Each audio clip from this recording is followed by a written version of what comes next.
네, 현재 시간 3시 13분 지나고 있습니다. 오늘 많은 분들이 그러셨을 거예요. 아니, 왜 지금 환율이라던가 국채 금리 하락하고 있는데 우리 시장 이렇게까지 밀리는 거야? 이유가 뭐야?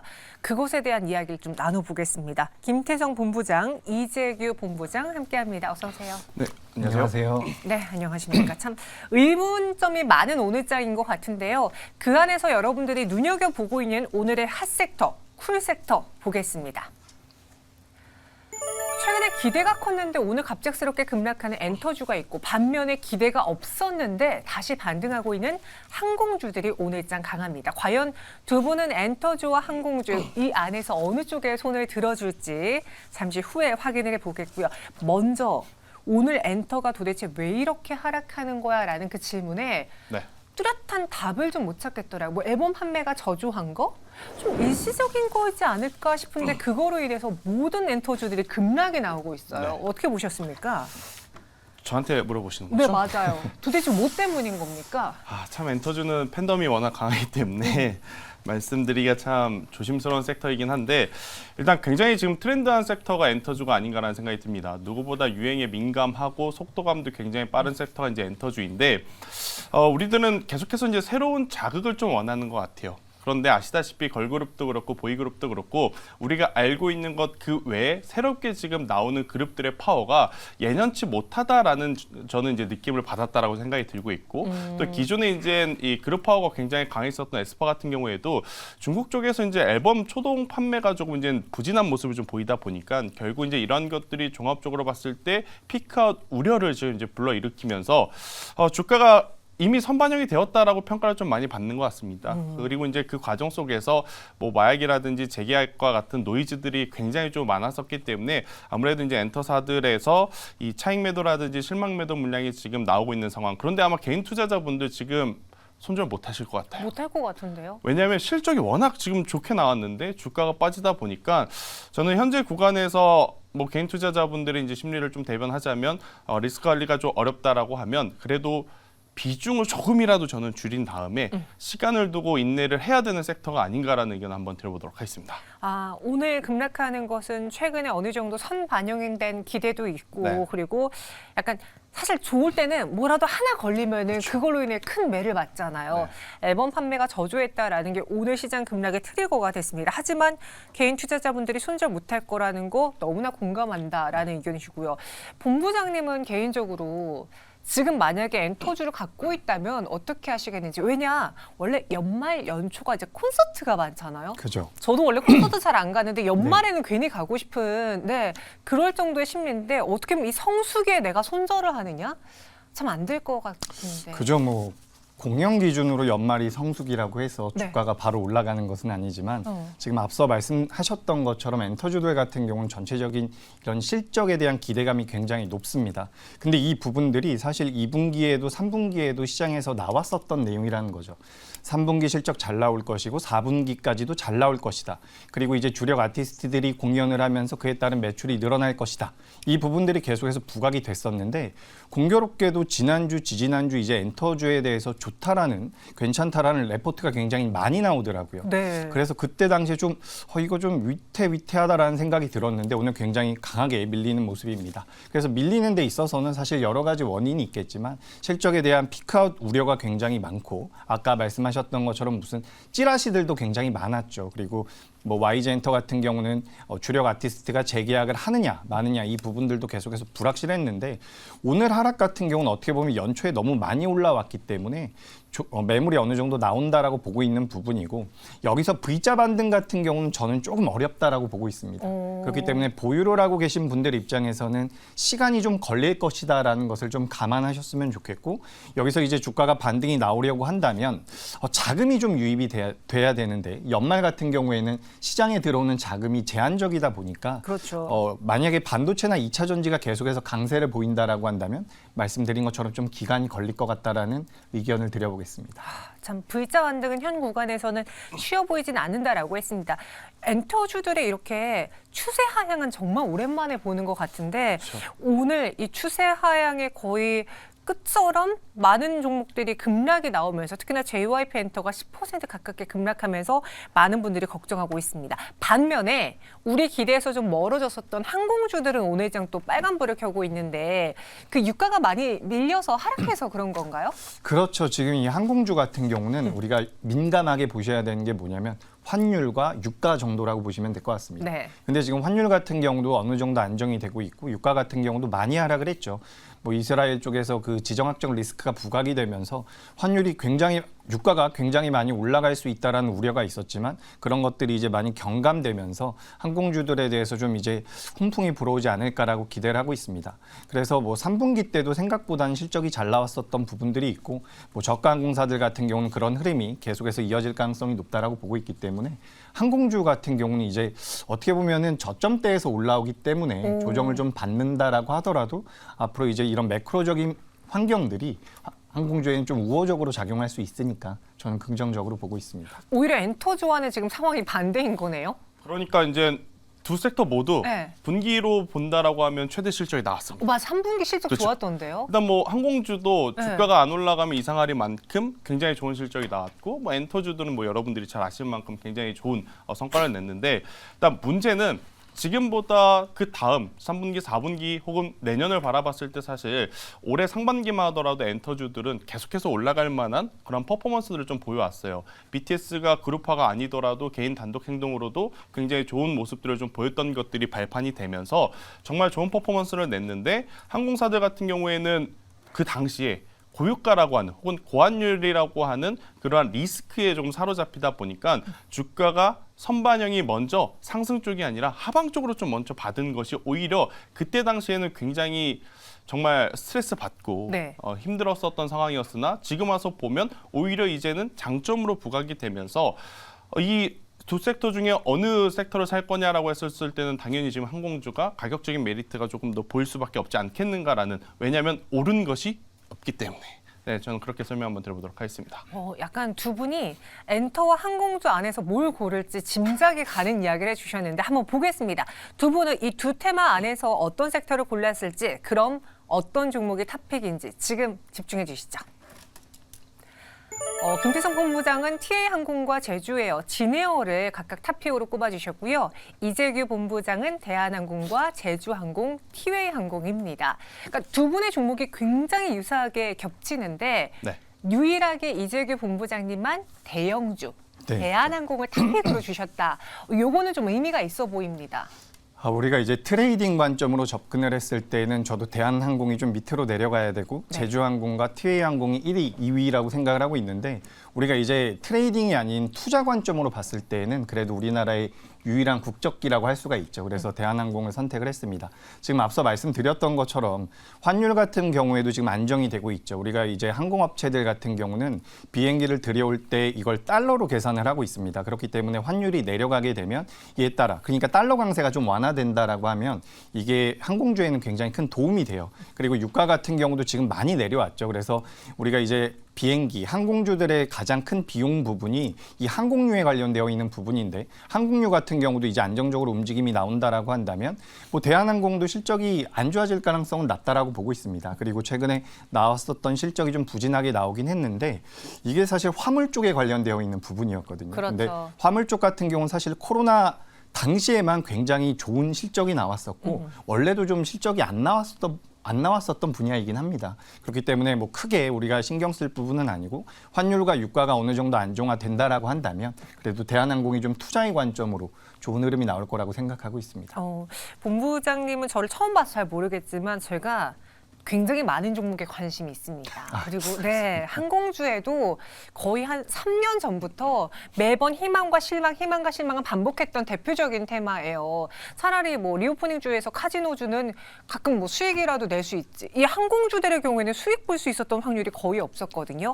만약에 현 구간에서 대한항공을 탑픽으로 주셨다면은 단기로 최근 유가 하락에 따른 단기적인 반등으로만 보실 거예요? 아니면 중장기적으로 보실 거예요? 가격 전략 제시해 주시죠. 저는 지금 대한항공 같은 경우 당장에 접근하기에는 이제 10월 중순부터 반등한 정도가 강하기 때문에 바로 올라가긴 좀 어렵다라고 보고 있지만 주가가 어느 정도 좀 밀려서 22,000원대 밑으로 하향하게 된다라고 한다면 지금 매수도 가능하다라고 보고 있습니다. 매수를 하게 된다면 목표가는 26,000원.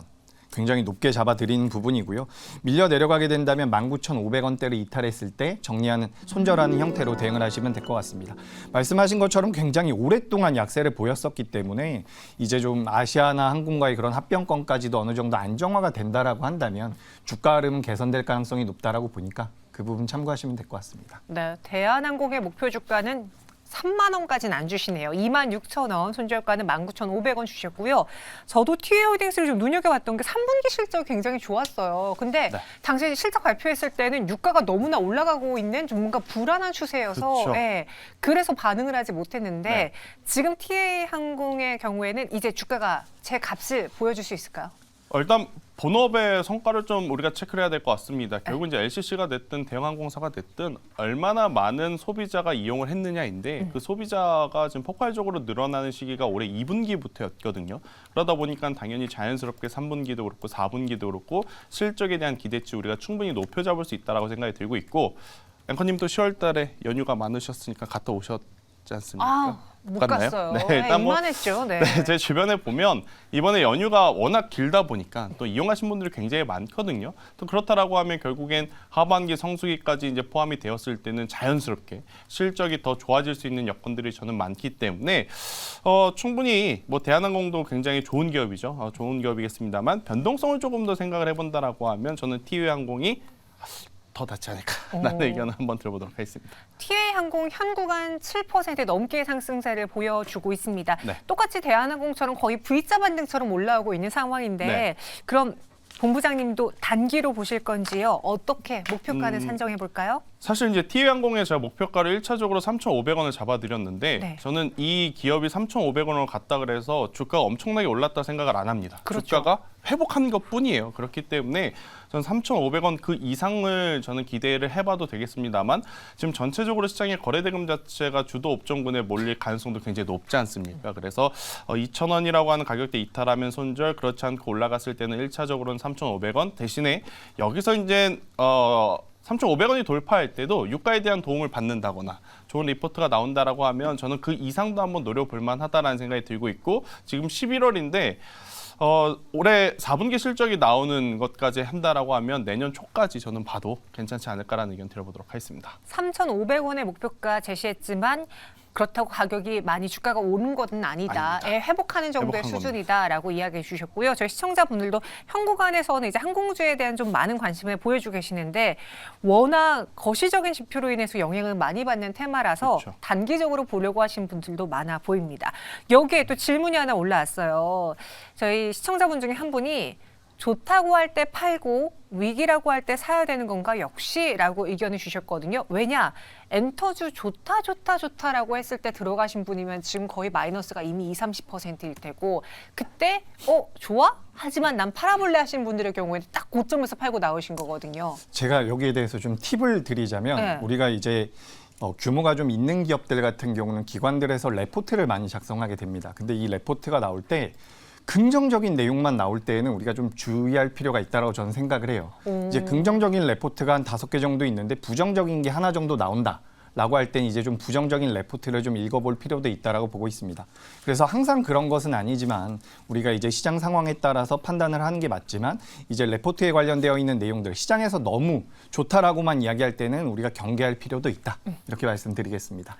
저는 인생 살면서 좋은 게 좋은 거지 하면서 살았더니 이 주식시장에서는 아니더라고요. 너무 호락호락하지 않았습니다. 그래서 만약에 오히려 증권가에서 계속 좋다고 리포트가 쏟아진다면 그때는 우린 또 반대로 생각해 볼 만한 그런 기회로도 삼아야 된다라고 해주셨고 저희 시청자분 중에 한 분은 하이브를 지금 마이너스 20% 정도의 손실을 보고 계시대요. 네. 요거를 계속 조금씩 물을 타야 되는 건지 아니면 다른 종목군으로 교체를 해야 될지 좀 고민이라고 하시는데 하이브도 나름 정국 씨가 왜 아우, 해외에서 많죠. 굉장히 인기가 많은데 왜 주가는 못 가는 건지 뉴진스가 좀 부진해서 그런 거예요? 아니면 무엇 때문이에요? 저는 BTS의 공백을 뉴진스가 완벽하게 메웠다라고 생각이 들고 있고 네. 사실 지금 하이브의 주가의 조정은 지금 섹터 전체적으로 지금 차익 매도 물량이라든지 실망 매도 물량이 많기 때문에 이제 같이 나오는 부분이기 때문에 걱정이 되실 겁니다. 걱정이 되시긴 하겠습니다만 저는 지금 위치에서의 손절은 오히려 최저점에서 손절일 가능성이 높다는 생각이 들고 그렇다고 해서 지금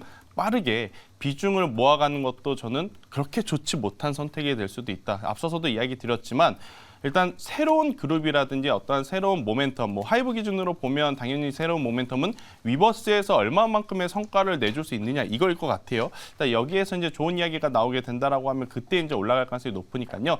그때까지는 조금 더 참고 기다려 주셔야 되지 않을까. 실적이 안 좋다면 제가 리스크 관리 좀 빨리 하라고 말씀드렸을 것 같은데 일단 워낙 좀 실적이 좋기 때문에 지금 위치에서의 손절은 조금 피해야 되지 않을까라는 조심스러운 의견 한번 드리도록 하겠습니다. 네.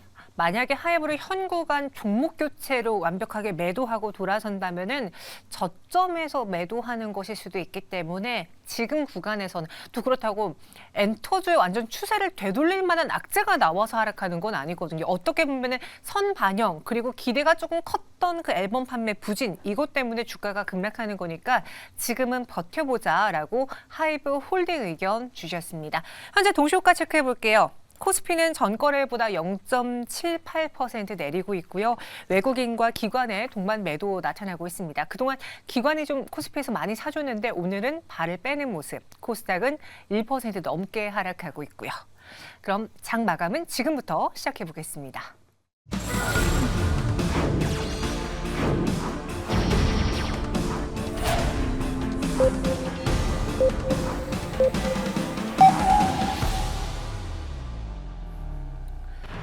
(11월 17일) 금요일 우리 증시 장을 마쳤습니다.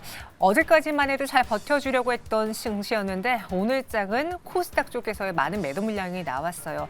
어떻게 보면 2차 전지도 하락했고 반도체도 하락했고 엔터주도 하락했고 그러니까 실적으로 믿었던 종목군마저도 하락하는 오늘 장이기에 어떻게 보면 대응하기가 가장 어려운 하루가 아니었나 이번 주 들어서 그렇게 생각이 듭니다.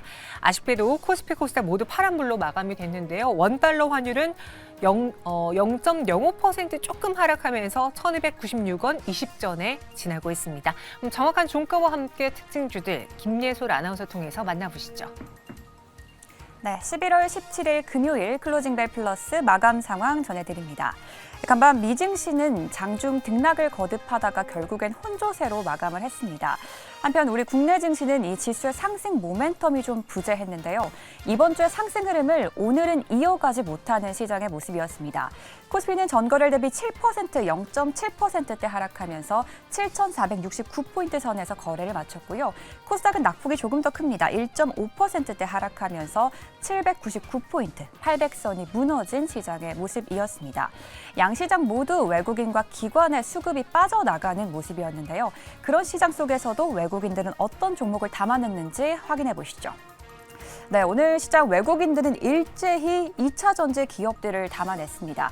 이 에코프로 머티리얼즈의 상장 영향일까요? 오늘 장 초반부터 에코프로와 에코프로비엠의 수급이 많이 몰렸던 모습이고요. 그리고 LG화학도 외국인들의 순매수 종목에 이름을 올립니다. 그리고 포스코 DX와 포스코 홀딩스까지 포스코 그룹주들 역시도 수급이 쏠린 모습입니다. 그럼 기관들은 어떤 종목을 담아냈는지도 확인해 보시죠.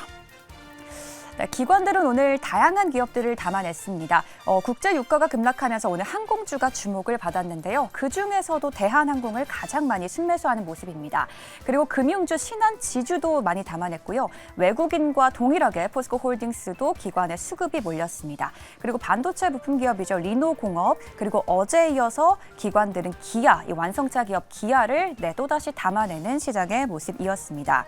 이렇게 이 시장의 수급에도 영향을 줬던 있던 기업, 바로 오늘 코스피 시장에 상장한 에코프로 머티리얼즈인데요. 오늘 공모가 36,200원에 출발을 해서요.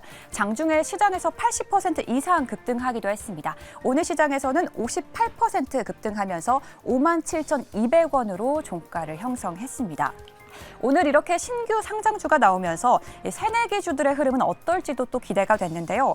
올 하반기 신규 상장한 종목들 대체적으로는 약세를 보였습니다. 하지만 그중에서도 상승하는 종목들을 꼽아보자면요. 우주 스타트업 기업 컨텍이 오늘 스페이스X와 민간 위성을 발사하겠다라는 소식에 4% 강세를 보였고요. 그리고 최근에 3분기 호실적을 발표한 기업이죠. 밀리의 서재도 1%대 강세를 보였습니다. 그리고 큐리옥스 바이오 시스템즈 의료기기 업체고요. 오늘 후반 들어서 상승폭을 7%대까지 늘렸고요. 그리고 반도체 후공정 기업들이 오늘 대체적으로 많이 부진했던 가운데 ALT는 상승을 했습니다. 9% 가까운 상승률 보여주고요. 그리고 2차 전지 장비 업체인 필에너지도 장중에 급등하더니 13% 급등세로 마감을 했습니다. 그리고 제가 좀 전에 언급했던 이 기관의 수급이 들어왔던 대한항공을 중심으로 오늘 항공주가 이렇게 움직였는데요. 간밤 국제 유가가 급락을 하면서 이렇게 항공주가 주목을 받은 겁니다. 제주항공이 10% 이상 뛰었고요. TA항공도 7%대, 그리고 진에어까지 5% 가까이 상승하면서 항공주도는 일제히 빨간불을 켜내는 모습이었습니다. 그리고 오늘처럼 이렇게 힘을 못 받는 시장에서는 테마주들이 움직이기도 하는데요. 오늘 면역 항암제 테마주가 이렇게 시장에서 큰 시세를 내기도 했습니다. 더코디입니다. 미국의 바이오 기업의 이 지분을 인수하고 있는 이 더코디는 오늘 시장에서 24% 급등세를 보였고요. 제넥신과 유틸렉스, 그리고 항암제 개발 기업이죠. 네오 이뮨텍까지 3%대 이 테마주들이 움직이는 시장의 모습도 보였습니다. 네, 오늘은 이번 주에 상승 흐름을 이어가지는 못했지만요. 특정 기업들의 좀 움직임이 돋보이는 시장이었습니다. 특히 에코프로 머티리얼즈가 신규 상장을 하면서 이 투자자들은 어떻게 반응을 한 걸지, 또 2차 전지 업종에는 호재로 작용을 할 수 있을지, 오늘 시장과 이번 주 시장을 함께 정리해보면서 다음 주 시장 대응 전략 함께 세워보시죠.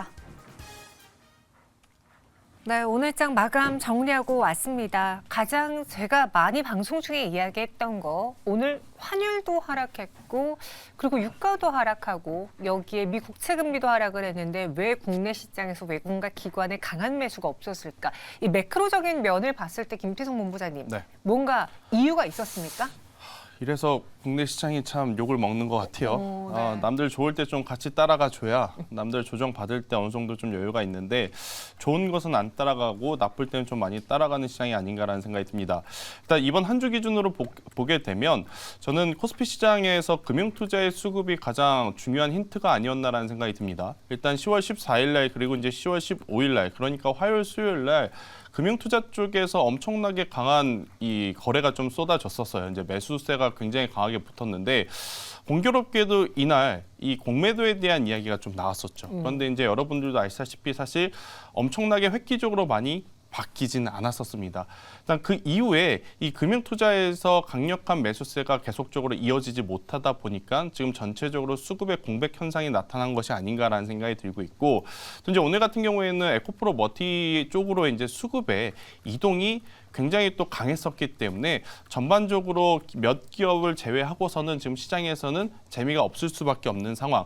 근데 이제 반도체 같은 경우에는 최근에 또 많이 올라왔습니다. 그래서 이제 오늘 하루 정도 쉬는 거에 대해서는 저는 우리가 좀 받아들여줘야 되지 않을까라는 의견 한번 조심스럽게 드려보면서 가장 중요한 것은 지금 이 글로벌 증시에서 지표에 대해서 인플레이션 완화냐 아니면 경기 둔화 침체냐 이거에 대해서 이제 많은 이야기들이 오고 가고 있는데 그러한 것들이 주말 새에 어떻게 반영이 되는지 여부를 보시면서 우리가 다음 주에 좀 집중을 하셔야 되지 않을까라는 의견 드려보도록 하겠습니다. 이래서 국내 증시는 무언가 예측하기보다는 결과론적으로 대응할 수밖에 없는 거 아닐까라는 생각이 오늘 또 들었고요. 오늘 시장 안에서는 그나마 제약바이오 내 유전자 치료제 관련주들이 눈에 띄었어요. 오늘 마크로젠의 경우에는 결국 상한가 마감을 하면서 모처럼 대량의 거래 수반한 아예 추세를 확 전환하는 180도 전환시키는 장대 양봉이 나와줬는데 오늘 두산 마크로젠의 상승 배경 무엇으로 보셨는지, 혹시 유전자 편집 치료 승인으로 인해서 국내 시장 내에 이런 제약바이오 조그마한 종목이 오르면 제약바이오 붐까지도 연말에 기대해 볼 수 있을지. 네, 지금 우리나라 시장에서 제약바이오주들의 주가 흐름이 나쁘지가 않습니다. 오. 의외로 한 달, 두 달 전엔 이제 강한 종목들이 덜어 나왔다라고 한다면 네. 이제는 업종 자체가 좀 강세를 보이고 있다라고 저는 생각을 하고 있어요. 아무래도 지금까지는 미국에서 금리 인상에 대한 부분들이 계속해서 있었지만 지금 이제 금리 인상이 거의 불확실하다라기보단 금리 인상은 이제 없겠죠. 동결이나 이제 2024년도에는 금리 인하까지 이야기가 나오고 있는 상황인데 실제로 금리 인상기에 이 제약 바이오주들 같은 경우는 굉장히 안 좋은 모습을 보일 수밖에 없습니다. 아무래도 부채가 많다 보니까 이제 부담을 많이 가졌었던 부분인데 이런 부분들이 시장에서 어느 정도 해소가 되면서 제약 바이오 쪽으로 자금이 들어오고 있다라고 보고 있습니다. 지금 HBM 관련돼서 반도체주들이 많이 올랐고 그에 따라서 이제 차익 실현이 어느 정도 나오는 물량들 같은 경우는 제약 바이오로 어느 정도 넘어올 가능성도 있다라고 저는 판단을 하고 있습니다.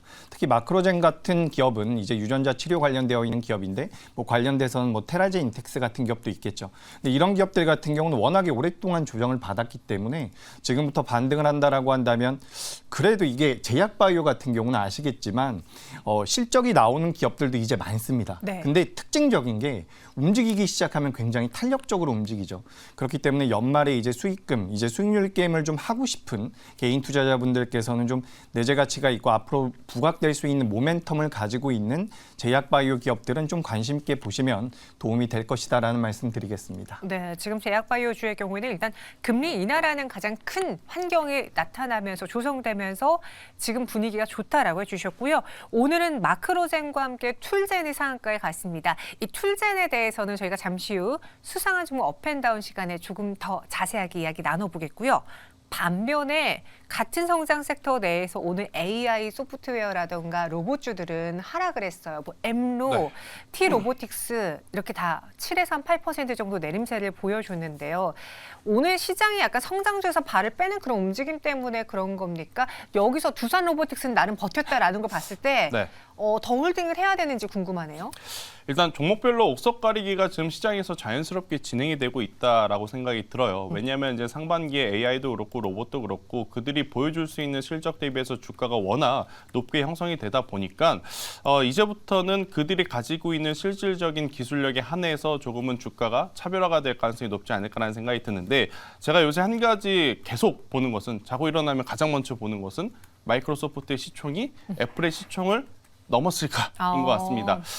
빠른 시일 내에 넘어갈 가능성이 굉장히 높아요. 그러니까 애플의 실적이 안 좋아서라기보단 마이크로소프트의 지금 성장세가 챗 GPT라든지 AI라는 키워드를 달고 워낙 지금 강하게 올라가고 있어서 또 이제 최근에 우리나라 같은 경우에는 삼성전자 가우스가 아무래도 이제 시연회를 했었을 때 굉장히 좋은 평가를 받았고 그 삼성전자 가우스 AI가 만약 냉장고, 세탁기, 모바일, 노트북에 탑재가 된다라고 하면 저는 우리나라 AI 지금 쉬고 있었던 혹은 오늘 같은 날에도 메이저 주체들의 이제 수급 관심을 좀 받았던 종목분들은 실질적으로 우리가 좀 더 관심을 줘야 되지 않을까라는 생각이 들고 있고 그 기준으로 본다라고 하면 실제 이제 삼성전자라든지 삼성 SDS를 고객사를 가지고 있는 뭐 마음 AI 혹은 솔트룩스와 같은 기업들은 여전히 우리가 관심 있게 좀 보셔야 되는 그러한 기업이 아닐까라는 의견 한번 들어보도록 하겠습니다.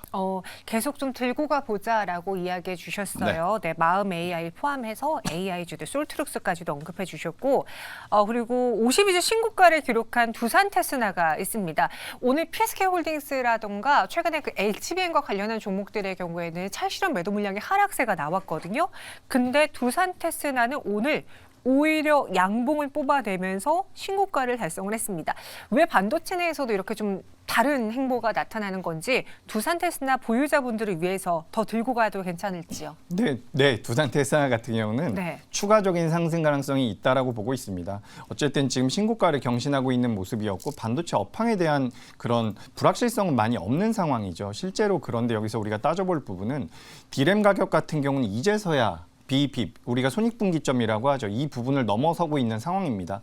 그렇기 때문에 반도체 업황 자체는 이제부터 계속해서 개선될 가능성이 높다라는 거고 매출 같은 경우도 올해는 사실상 전체적으로 좋지가 않았죠. 그래서 2024년도에 좋을 거라고 생각을 하고 있고 이 시스템 반도체 테스트 기업인 두산 테스나 같은 경우는 어쨌든 우리나라에서 선도 업체라고 볼 수가 있는 부분이죠. 그래서 뭐 주가의 흐름은 계속해서 이어질 가능성이 높다라고 보는데 앞서 뭐 AI 관련되어 있는 종목군들에 대해서 말씀하실 때처럼 우리가 이제 종목 과목군들을 좀 선별할 필요는 있다라고 보고 있습니다. 지금까지 이제 HBM과 관련되어 있는 기업들이 무조건 강했다라고 한다면 이제 HBM 관련주들도 약간 옥석 가리기가 필요할 가능성이 필요하다라고 말씀을 드리고 싶고요. 그리고 그동안 상대적으로 많이 못 움직였었던 소재 쪽에 대한 관심, 전공정에 대한 관심도 여전히 유효하다라고 보고 있으니까 이런 부분들을 좀 참고하셨으면 좋겠습니다. 근데 아까 본부장님 그러셨잖아요. 너무 막 좋은 게 좋다라고 할 때 의심하자. 그래서 저희 시청자분 중에 고양이님이 요즘 반도체 좋다라고 하는데 그럼 저 반도체 의심해야 돼요? 라고 물어봤는데. 그죠. 제가 아까 전에 그래서 네. 레포트 좋은 거 나올 때 좀 조심해야 된다라고 말씀드릴 때 반도체는 괜찮습니다라고 말씀드리려고 했는데 네. 반도체 같은 경우는 어쨌든 업황 자체가 우리나라에서만 진행되는 게 아니죠. 전 세계적으로 진행이 되고 있는 규모고 우리가 이 D램 가격이 돌아서고 있는데 D램만 돌아서는 게 아니라 최근에 이제 낸드 플래시 쪽도 좀 개선이 되고 있습니다. 그래서 낸드 플래시와 관련되어 있는 기업들은 이제부터 시세가 나올 가능성도 굉장히 높아요. 그리고 내년에 이제 지금 우리가 엔비디아 쪽에 대한 모멘텀으로 인해서 HBM에 대해서 관심도가 높은데 엔비디아뿐만 아니라 다른 기업들도 이 반도체들을 계속해서 원하고 있는 상황입니다. 그렇기 때문에 우리나라 SK하이닉스나 삼성전자 같은 경우는 매출처가 계속해서 다변화될 가능성이 높아요. 성장이 본격적으로 이어지는 것이 전 기대가 되는 부분입니다. 그래서 반도체는 좀 다른다라고 이야기해 주셨고요. 두산테스나 오늘 52주 신고가 달성, 추가적인 상승도 가능해 보인다. 긍정적으로 의견 주셨습니다. 마지막 특징주로는 CJ 대한통운 볼게요. 네. 사실 관심권 밖에 있었던 종목이었는데 오늘 10% 넘게 오르면서 87,400원까지 올랐습니다. 그러니까 알리바바 해외 커머스 성장세에 영향이 있고 최근에 뭐 다시 기름값이 내려서 그런 것도 보탬이 됐을지요. 네. CJ 대한통운 신규 매수 가능한지 보유자에선 어떻게 볼까요? 저는 신규 매수는 조금 아니지 않나라는 오, 생각이 들어요. 왜냐하면 이 기업, 그러니까 이 섹터에 대해서 신규 매수를 할 거라면 저는 반도체와 2차 전지 조정을 차라리 기다리시면서 한쪽으로 이제 종목 압축을 하는 게 맞다라는 생각이 들고 있고 네. 대한통운이 이제 그동안에 주가가 올라가지 못했던 부분은 뭐냐면 택배 물류비는 올라갔지만 그 수요가 예전만큼 지금 늘어나지 못해서거든요. 그러니까 이제 전체적으로 실적에 대한 부담이 나타날 수밖에 없고 여기서 이제 유가 하락 이야기가 나오니까 반응은 해줬어요. 반응은 해줬지만 유가가 계속 내려갈 거냐? 또 그것은 아니지 않습니까? 그렇기 때문에 뉴스는 오늘 이벤트로 좀 짧게 끝나지 않을까라는 생각이 들고 있고 한 가지 그래도 길게 본다라고 하면 이 알리바바 산하에 이제 알리익스프레스라고 하는 이 플랫폼을 CJ 대한통운이 이제 협력을 해서 이제 굉장히 많은 물량을 지금 처리를 하고 있는데 우리나라 분들도 그 플랫폼을 통해서 해외 직구를 좀 많이 하시더라고요. 그에 따른 뭐 실적 성장세는 보유할 수 있긴 합니다만 저는 이쪽을 보시기보다는 오히려 지금 주도 업종이 조금 쉬어가고 있으니 그 쉬어감을 한번 노려보는 것도 굉장히 좋은 전략이 되지 않을까라는 의견. 그러니까 지금 시장 전체적으로 거래대금이 많지 않습니다. 그렇죠. 그러니까 관심이 쏠리는 쪽에서 우리가 트레이딩을 하셔야 된다라는 의견 한번 드려보도록 하겠습니다. 알겠습니다. CJ 대한통운의 경우에는 신규 매수 접근은 자제하자라는 의견이었고요.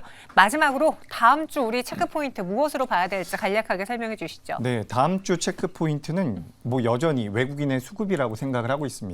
지금 우리나라 11월 달 들어서 외국인의 수급이 굉장히 좋아요. 근데 이번 주에 조정을 좀 받는다라고 해서 완전히 꺾인다. 우리나라 시장이 다시 한번 하방으로 간다라고 생각하기보다는 다음 주에 외국인의 유입 여부를 따져보면서 이렇게 매크로적인 환경이 우호적인데도 불구하고 외국인이 들어오지 않는다면 그땐 좀 긴장을 해야겠지만 외국인이 다음 주에 다시 한번 매수해서 들어온다라고 한다면 우리 시장 그래도 11월, 12월은 점진적인 우상향까지도 가능하다라고 보고 있으니까 이 부분 참고하시면 될 것 같습니다. 네, 외국인 투자자들의 유입 여부가 중요하다라고 의견 드렸습니다. 과연 산타를 내리고 외국인이 오게 될지 여러분들 체크해 주시고요. 두 분은 여기서 인사드리도록 하겠습니다. 설명 고맙습니다.